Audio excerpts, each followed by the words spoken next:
Hello, hello, magandang oras, araw at gabi mga kadiskarte. Saan man po kayo panig ng mundo.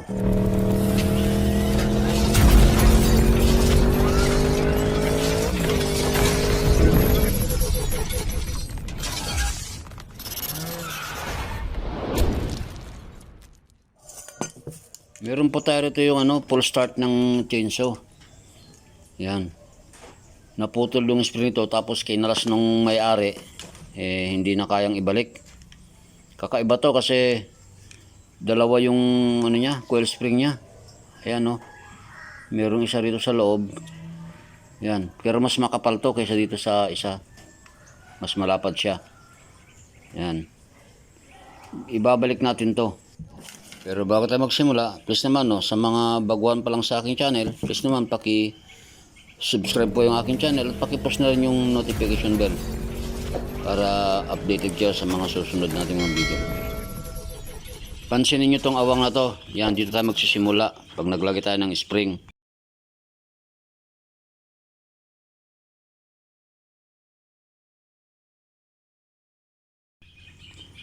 Ito yung naputol. Binaluktot ko na to para ilalagay ko na lang. Basta tandaan nyo lang yung paglalagay. Alam ko na marami na sa atin yung mga marunong maglagay nito. Pero mas marami yung hindi alam ngayon. Doon sa mga marunong na alam na, di skip nyo na lang itong video natin. Tapos doon sa mga gustong matuto, panoorin nyo lang yung video hanggang sa matapos para nang sa gayon malaman nyo. Mas madaling ilagay yung single spring kaysa dito sa double spring na full start. Kaya paalala lang, kunting ingat lang din sa paglalagay kasi pag biglang umigkas to, baka masugat pa kayo. Nakakasugat to, malakas kasi yung spring na to. Hindi to tulad ng mga spring lang ng meter tape. Malakas sumipa to, kaya ingat-ingat lang makadiskarte.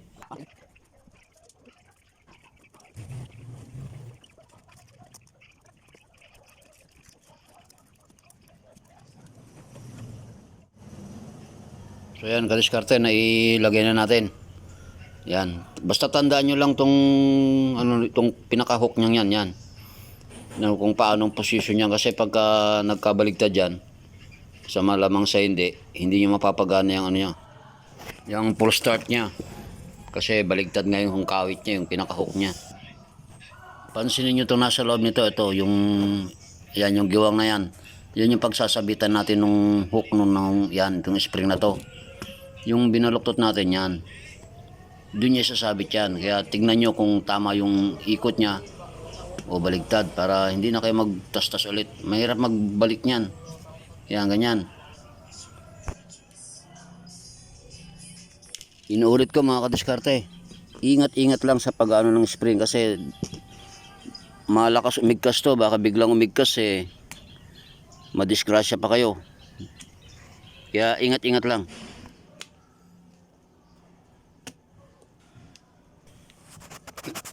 So nilagay na. O yan, tingnan nyo maigi yan. Yan, ganyan ang position yan. Sa bagay hindi nyo naman ilalagay kung baligtad yung tiklop nya. Pagka baligtad yun, hindi nyo talaga mailalagay. Pagkatapos, kung napapansin nyo yung yan yung maliit na hook dyan sa loob. Yan. Yan sa may arrow.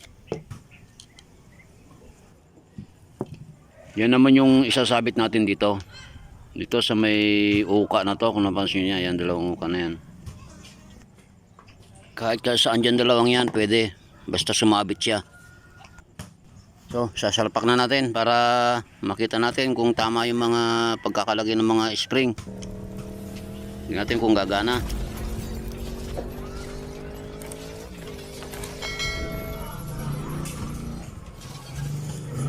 So, yan, gumagana siya. Tingnan mo, mabalik. Okay.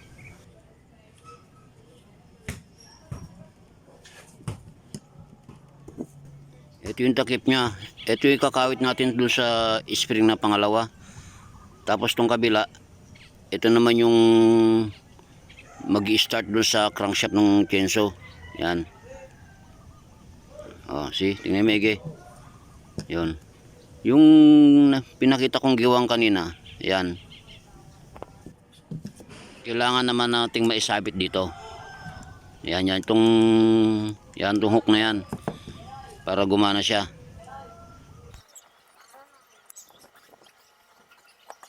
So ilagay natin tong washer nya tsaka yung tornilyo dun sa loob para lock nya.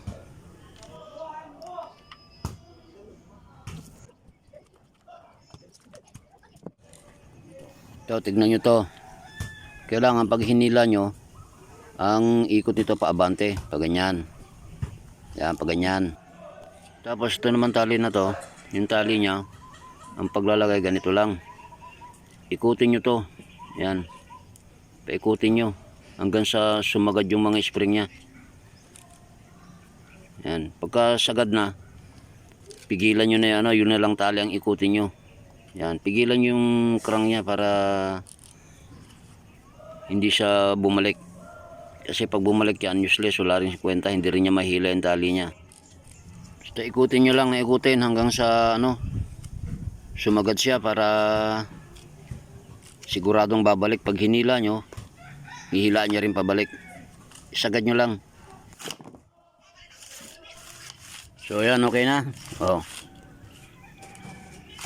Oop. Matalsik pa nga eh. Ano?